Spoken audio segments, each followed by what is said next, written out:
Bismillahirrahmanirrahim. Assalamualaikum warahmatullahi wabarakatuh. Waalaikumsalam. Asyhadu an la ilaha illallah wahdahu la syarika lah wa asyhadu anna Muhammadan abduhu wa rasuluh. Amma ba'du. A'udzu billahi minasyaitonir rajim. Bismillahirrahmanirrahim. Innal ladzina utul kitaba yatlunahu haqqa tilawati ulaika yu'minuna bihi. Bapak-bapak, ibu-ibu, hadirin dan hadirat sidang tarbiyatan ba'da maghrib yang dirahmati Allah Subhanahu wa taala. Alhamdulillah, dengan karunia Allah semata kita bisa berkumpul di rumahnya Pak Supriyanto, kediaman Pak Supriyanto, dalam rangka melaksanakan acara tarbiyat pada maghrib kali ini. Salawat serta salam kita panjatkan kepada Nabi baginda besar yang mulia Rasulullah SAW. Allahumma sholli ala Muhammad wa ala ali Muhammad wa barik wa sallim innaka Hamidum Majid. Pada kesempatan kali ini saya akan menyampaikan mungkin sedikit mengenai keistimewaan Al-Quran, karena nama saya perkenalkan dulu. Nama saya Zaki, saya asal Manado, sekarang mahasiswa Jamiah tingkat ke-1 atau tahun kedua. Di tahun kedua ini saya mempelajari Al-Quran dan bahasa, yaitu bahasa Urdu, Arab, dan Inggris. Karena yang saya kuasai adalah materi Al-Quran, jadi akan saya sampaikan mengenai Al-Quran. Sebagaimana yang kita ketahui bahwasanya Allah Ta'ala telah menurunkan kepada Rasulullah SAW sebuah kitab yang dimana menjadi mukjizat tersendiri bagi Hazrat Rasulullah SAW. Mengapa disebut mukjizat? Karena pertama, Al-Quran itu, keaslian dari Al-Quran itu tetap terjaga hingga hari ini. Sebagaimana Allah Ta'ala berfirman di Al-Quran, Inna nahnu nazzala dzikra wa inna lahu lahafizun. Sesungguhnya kami telah menurunkan sebuah pemberi peringatan, yaitu Al-Quran, dan sesungguhnya kami sendirilah yang akan menjaganya. Dan juga Al-Quran ini tidak seperti kitab-kitab di luar sana seperti Injil, Taurat, dan lain-lain. Kitab Injil diturunkan kepada Nabi Isa alaihissalam hanya untuk umatnya saja. Begitu juga Taurat hanya diturunkan kepada bangsa Yahudi. Injil hanya diturunkan kepada bangsa Kristen atau Nasrani, sedangkan Al-Quran ini diturunkan untuk seluruh umat manusia. Yang di dalam Al-Quran sendiri terdapat banyak sekali khazanah ilmu yang jika kita telaah lebih mendalam, maka kita akan memperoleh berkat dari Allah Subhanahu wa taala. Dan juga keistimewaan Al-Quran juga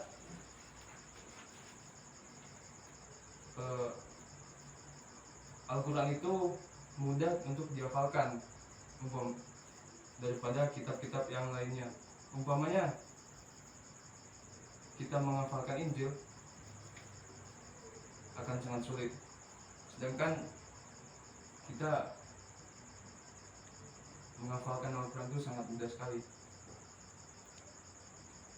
Dan juga Al-Quran ini mengandung makrifat yang makrifat ilmu untuk masa sekarang, masa yang akan datang. Contohnya Al-Quran itu menubuatkan mengenai kedatangan Hazrat Masih Maud alaihissalam. Allah Ta'ala berfirman, wa akharina minhum lamma yalhaqu bihim wa huwal azizul hakim. Dan dia akan membangkitkannya juga, maksudnya Allah Ta'ala akan membangkitkan Rasulullah SAW kepada kaum yang belum berjumpa dengan Hazrat Rasulullah SAW. Nah, mengenai tafsir ayat ini, ada sebuah hadis diriwayatkan oleh Bukhari bahwasanya ketika ayat ini turun, para sahabat sedang duduk bersama dengan Hazrat Rasulullah SAW. Ketika ayat ini turun, para sahabat bertanya kepada beliau SAW, ya Rasul, apa maksud dari ayat ini? Nah, kebetulan di samping Hazrat Rasulullah SAW ada seorang sahabat yang bernama Hazrat Salman Al-Farisi radhiyallahu anhu. Lalu Rasulullah SAW meletakkan tangan beliau di pundak Hazrat Salman Al-Farisi tersebut, lalu bersabda, ketika iman telah terbang ke bintang suraya, maka satu orang atau beberapa orang dari golongan ini, maksudnya golongan Salman Al-Farisi, akan mengambilnya kembali. Sebagaimana kita ketahui, Hazrat Salman Al-Farisi itu dari namanya saja Salman Al-Farisi, artinya adalah Salman yang berasal dari Persia. Jika kita melihat lebih jauh dari keturunan Hazrat Masih Maud alaihissalam, ada leluhur beliau yang bernama Mirza Hadi Beg. Mirza Hadi Beg ini berasal dari sebuah wilayah dari Iran yang bernama Samarkand. Lalu Mirza Hadi Beg ini bersama dengan para keluarga yang lain kemudian melaksanakan hijrah ke India. Nah, di India ini mereka dan para keluarga yang lain mendirikan sebuah kampung, awalnya bernama Islampur. Berlangsungnya waktu, kemudian namanya berubah menjadi Islampur Kodi. Islampur Kodi. Kemudian beberapa lama setelahnya kata Islampur ini hilang dan menjadi nama Kodi. Nah, berdasarkan logat sana, lama kemudian kata Kodi ini berubah menjadi Kodian. Nah, Kodian inilah yang kita kenal sekarang sebagai tempat di mana Hazrat Masih Maud alaihissalam lahir. Berkenaan dengan Al-Quran, dalam Al-Quran ini terdapat banyak sekali keberkatan. Bahkan dengan membaca Al-Quran saja, kita akan sangat banyak sekali mendapatkan keberkatan-keberkatan.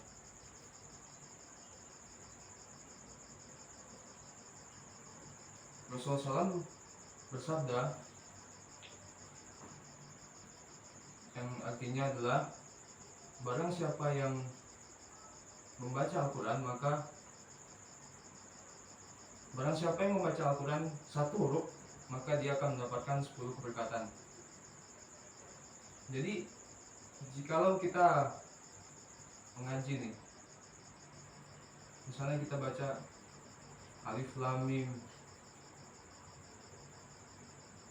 Dari alif lam mim saja kita sudah mendapatkan alif 10 keberkatan, lam 20, mim 30 keberkatan. Apalagi kalau misalnya kita membaca Al-Quran itu sehalaman, sehari, atau bahkan sejuz, tidak bisa terbayangkan betapa banyak keberkatan yang didapatkan. Dan membaca Al-Quran ini hendaknya dilakukan dengan pembacaan yang sebaik-baiknya. Allah SWT berfirman dalam Al-Quran surah Al-Muzammil ayat 6, warattilil Qur'ana tartila, dan bacalah Al-Quran dengan sebaik-baik pembacaan. Dalam tempat lain Allah Ta'ala berfirman yang telah saya tilawatkan sebelumnya, alladzina utul kitaba yatlunahu haqqa tilawati ulaika yu'minuna bi. Alladzina, orang-orang yang utul kitab, diberi kitab, maksud kitab ini adalah Al-Quran, yatlunahu, lalu mereka membacanya haqqa tilawati, dengan sebaik-baik pembacaan. Ulaika, mereka itulah yu'minuna bi, yang beriman kepadanya. Haqqa tilawati ini sebagaimana kita tahu pembacaan yang baik. Jadi di sini terdapat isyarat bahwa kita hendaknya mempelajari tata cara membaca Al-Quran yang baik dan benar, yang disebut sebagai ilmu tajwid. Kenapa kita harus membaca Al-Quran yang baik dan benar? Agar kita memahami Al-Quran itu sendiri, baik sebagai pembaca ataupun orang yang mendengarkan pun akan memahami juga. Sebagai contoh, di dalam sebuah ayat Al-Quran difirmankan sebagai berikut, innallaha syakirun alim. Innallah, sesungguhnya Allah, syakir, maha mensyukuri, alim, maha mengetahui. Nah, kata syakir ini hendaknya jangan disalahbacakan. Jikalau kita membacanya dengan syakir, innallaha syakirun alim. Nah, syakir ini artinya beda lagi. Kalau syakir artinya orang yang mensyukuri, syakir artinya adalah pemabuk. Nah, seperti itu Bapak Ibu sekalian. Jadi mempelajari ilmu tajwid ini penting bagi kita umat muslim agar kita akan dipandang sebagai orang yang beriman di sisi Allah Ta'ala.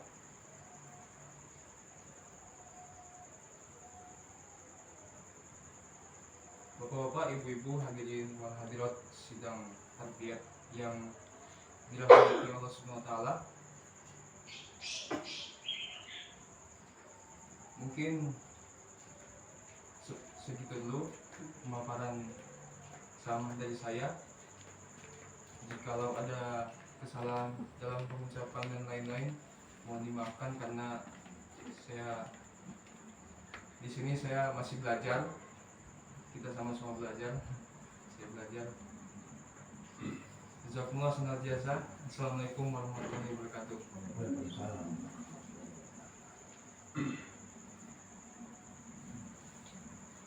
Semangat terus belajar. Kurang ya, Pak. Lanjutkan perjuangan. Kurang. Kurang panjang. Maksudnya kurang ya, jadi disambung atau Disambung karo Mas Muda. Boleh, boleh. Ketekel kalau BTN. Dengan BTN. Kene metu Muncul. Ala batu. Kurang menit kan? Siapa? Cincin sama? Cincin sama? Oke, lanjut. Bentar. Namanya Pak PKR kan harus gitu. Ketua kuasa ketuanya. Assalamualaikum. Rada keras sedikit biar masuk ke. Assalamualaikum warahmatullahi wabarakatuh. Waalaikumsalam. Tadi Mas Zaki sudah memaparkan mengenai pentingnya Al-Quran, pentingnya kita membaca Al-Quran dan banyak lain. Lanjutkan, Mas Zaki tadi berkenaan dengan Al-Quran. Mungkin untuk saya sekarang berkenaan dengan pengabulan doa. Ya. Jadi ibu-ibu, bapak-bapak sekalian, doa itu suatu hal yang sangat penting. Bagaimana ketika kita berdoa, itu berarti kita sedang menjalin ikatan dengan Tuhan itu sendiri. Di dalam surah Al-Baqarah ayat 187, wa idza sa'alaka ibadi auzubillahi minasyaitonir rajim wa idza sa'alaka ibadi anni fa inni qarib ujibu da'wata da'i idza da'an falyastajibu li wal yu'minu bi la'allahum yarshudun. Jadi ketika di dalam surat Al-Baqarah ayat 187, Allah Ta'ala sendiri berkata, dan apabila hamba-hambaku bertanya kepada engkau tentang aku, katakanlah, sesungguhnya aku dekat. Aku mengabulkan doa orang yang memohon apabila ia berdoa kepadaku. Maka hendaklah mereka menyambut seruanku dan beriman kepadaku supaya mereka mendapat petunjuk. Jadi pengertian dari doa itu sendiri, pertama permohonan, harapan, permintaan, pujian kepada Tuhan. Lalu ada menurut Hazrat Masih Maud alaihissalam dalam buku Barakatul Doa, Hazrat Masih Maud alaihissalam bersabda, pada intinya doa adalah suatu hubungan timbal balik antara hamba yang taat dengan Tuhannya. Ini berarti rahmat Tuhan terlebih dahulu menarik seorang hamba ke arahnya. Kemudian melalui daya tarik dari ketulusan seseorang, Tuhan pun semakin dekat dengannya. Berkenaan dengan doa, setelah hubungan itu mencapai satu makom atau kedudukan yang khas, maka akan menciptakan pengaruh yang sangat bagus. Ketika seorang hamba sedang dalam kesulitan yang sangat hebat, kemudian bersujud kepada Tuhan dengan keyakinan, harapan, kesetiaan, dan keteguhan yang sempurna, sehingga mencapai kesadaran yang sesungguhnya, dan menembus tabir kegelapan terus menuju medan kefanaan, dan akhirnya ia sampai keharibaan ilahi yang tidak ada sekutunya. Jiwanya rebah di hadapan singgasana Allah Ta'ala. Selanjutnya, kemampuan untuk menyerap rahmat ilahi yang terkandung di dalam dirinya, menarik rahmat serta karunia Allah kepadanya. Dalam keadaan demikian, Allah yang Maha Kuasa berpaling kepadanya dan berkenaan mengabulkan doa-doanya. Setelah itu barulah doa akan menampakkan pengaruh dan khasiatnya. Pengaruh pertama dari doa ialah Allah Ta'ala menggerakkan sarana yang akan menyebabkan kondisi mendukung untuk tercapainya suatu tujuan. Jadi dijelaskan di buku Barakatul Doa bahwasanya Hazrat Masih Maud alaihissalam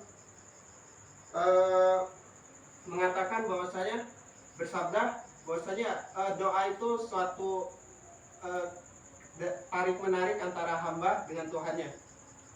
Pertama, ketika seorang hamba berdoa, hal yang pasti Tuhan itu bakal mengabulkan doa setiap hambanya.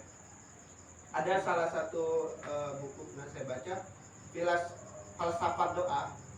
Falsafat doa adalah ketika seorang hamba berdoa, maka Tuhan akan mengabulkannya. Dan terkadang suatu penolakan itu adalah bentuk dari pengabulan. Jadi buat ibu-ibu, bapak-bapak, dalam setiap keadaan ataupun ketika kita mendapatkan rezeki yang berlimpah atau ditimpa musibah, lalu senantiasalah berdoa karena doa itu begitu penting. Dan ada kalanya ketika kita berdoa tapi ya Allah ini kok kayak nggak, rasanya kayak nggak dikabul-kabulin. Tapi itu bukanlah bentuk, ingat, suatu penolakan, terkadang suatu penolakan adalah bentuk dari suatu pengabulan dari Tuhan itu sendiri. Seumpamanya kayak misalnya seorang ibu ketika anaknya meminta sebuah pisau atau benda tajam lainnya yang menurut ibu itu berbahaya, ketika ibu itu sayang pada anaknya, apakah ibunya itu bakal memberikan pisau itu? Tidak kan? Pasti bakal menolak. Enggak, kamu jangan main pisau, ini main sumpit. Sumpit berbahaya juga, ini saya kasih permen gitu. Jadi terkadang bentuk penolakan itu adalah pengabulan dari Tuhan itu sendiri. Lalu ketika kita sudah berdoa, maka keimanan kita itu bakalan bertambah. Bagaimana keimanan bisa bertambah dengan berdoa? Ketika Tuhan itu mengabulkan doa dari hambanya, maka rasa syukur dari pengabulan itu yang menciptakan suatu keyakinan yang lebih, bahwasanya hanya Tuhanlah yang dapat mengabulkan segala doa. Hanya Tuhanlah yang dapat menjadikan suatu yang gak mungkin bisa jadi mungkin dengan doa. Jadi dengan pengabulan doa dari Tuhan itu, ketika hambanya berdoa lalu dikabulkan oleh Tuhan itu sendiri, maka keimanan kita dengan sendirinya akan bertambah, senantiasa bertambah. Kemudian Tuhan itu akan menggerakkan sarana-sarana, segala sarana yang telah disediakannya di dunia ini. Ketika kita memiliki suatu hubungan yang khas terhadap Tuhan itu sendiri, dengan cara berdoa, dengan cara bercakap dengan Tuhan, maka Tuhan itu akan menggerakkan segala sarana supaya manusia itu mengarah ke jalan yang benar, menuju ke arah kebaikan. Itulah betapa pentingnya kenapa kita itu harus banyak-banyak berdoa. Setiap hal yang sebelum kita melakukan apapun, kita berdoa.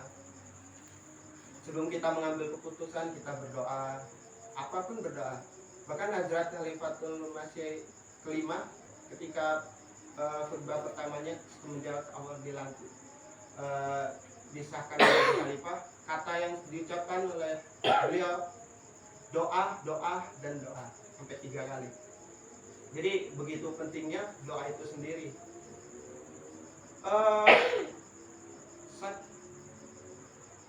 Karena saking pentingnya doa itu sendiri, jadi ibu-ibu, bapak-bapak sekalian, mungkin ketika memiliki suatu masalah tersendiri atau hal yang mungkin ini cukup berat atau gak bisa kita selesaiin, yakinlah bahwasanya Tuhan itu bakal mengabulkan, bakal menunjukkan jalan itu. Ketika kita yakin sepenuhnya dengan cara berdoa, ketika kita yakin sepenuhnya bahwasanya Tuhan bakal mengabulkan doa itu sendiri. Mungkin singkat saja berkenaan dengan doa. Mudah-mudahan kita senantiasa diberikan anugerah, senantiasa diberikan rahmat oleh Tuhan, oleh Allah Ta'ala, supaya kita selalu berada di jalan yang benar. Dan mari bersama-sama berdoa supaya apa yang kita harapkan itu terkabul, dan segala hal baik yang kita inginkan bisa cepat terkabul. Jazakumullah. Assalamualaikum warahmatullahi wabarakatuh. Waalaikumsalam.